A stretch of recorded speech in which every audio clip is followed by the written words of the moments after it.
السلام علیکم ورحمۃ اللہ وبرکاتہ۔ میرے پیارے دوستو، امید کرتا ہوں کہ آپ سب خیریت سے ہوں گے۔ دوستو، یہ ایک حقیقت ہے کہ کسی کو نئے سال کی کیا مبارکباد دی جائے، کسی کو نئے سال کی کیا مبارکباد دی جائے۔ کیلنڈر کے بدلنے سے مقدر کب بدلتا ہے؟ میرے مسلمان بھائیوں اور بہنوں، آج ان عیسائیوں کی طرح ہمارے بہت سے مسلمان مرد و عورت، بچے بوڑھے ایسے ہیں جو نئے سال کے آنے کے انتظار میں ہیں اور 31 دسمبر کا بے صبری سے انتظار رہتا ہے۔ ان مسلمانوں نے اپنی اقتدار و روایات کو کمتر اور حقیر سمجھ کر نئے سال کا جشن منانا شروع کر دیا ہے۔ حقیقت یہ ہے کہ یہ انگریزی تاریخ، عیسائیوں کا ترتیب دیا ہوا نظام تاریخ ہے، جبکہ مسلمانوں کا اپنا قمری اسلامی نظامی تاریخ موجود ہے جو نبی صلی اللہ علیہ وسلم کی ہجرت سے مروت ہے، جس کا آغاز محرم الحرام سے ہوتا ہے۔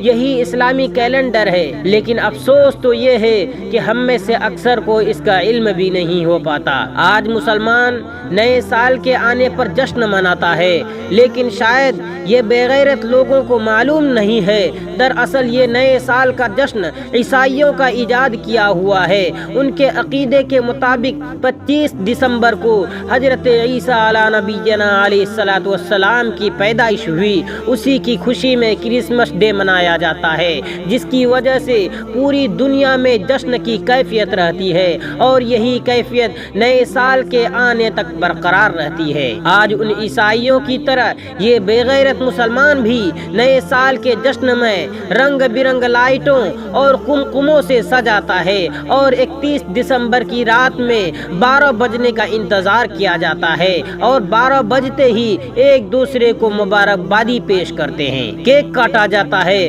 ہر طرف سے ہیپی نیو ایئر کی صدا گونجتی ہے، آتش بازیاں کی جاتی ہے۔ بتاؤ میرے مسلمان بھائیوں اور بہنوں، کیا نبی نے نئے سال کا جشن منایا تھا؟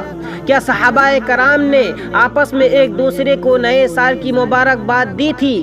کیا تابعین تبع تابعین کے زمانے میں اس رسم کو منایا گیا تھا؟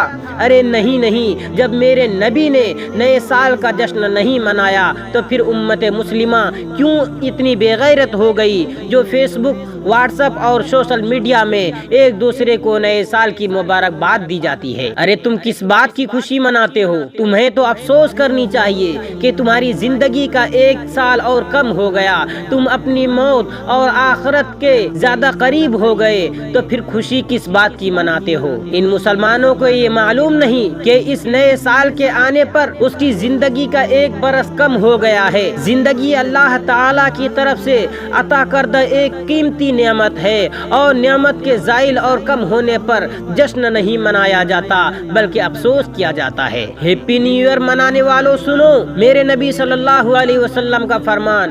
رسول کریم صلی اللہ علیہ وسلم نے فرمایا، جس نے کسی قوم کی مشابہت اختیار کی تو وہ انہی میں سے ہے۔ جبکہ نئے سال کا جشن منانا یہ ان عیسائیوں کا تہوار ہے، تو پھر مسلمان کیوں اپنے نبی کو تکلیف دے کر غیروں کی جشن کو مناتا ہے؟ کیا کبھی کسی عیسائی کو عید مناتے دیکھا ہے؟ کیا کبھی کسی یہودی کو بقرعید مناتے دیکھا ہے؟ کسی مشرک کو بقرعید مناتے دیکھا ہے؟ وہ کافر اور باطل پرست ہو کر تم مسلمانوں کا تہوار نہیں مناتا اور تم مسلمان اور نبی کا غلام ہو کر ان کے تہوار مناتے ہو۔ تو مسلمان تباہ نہیں ہوگا تو پھر کون ہوگا؟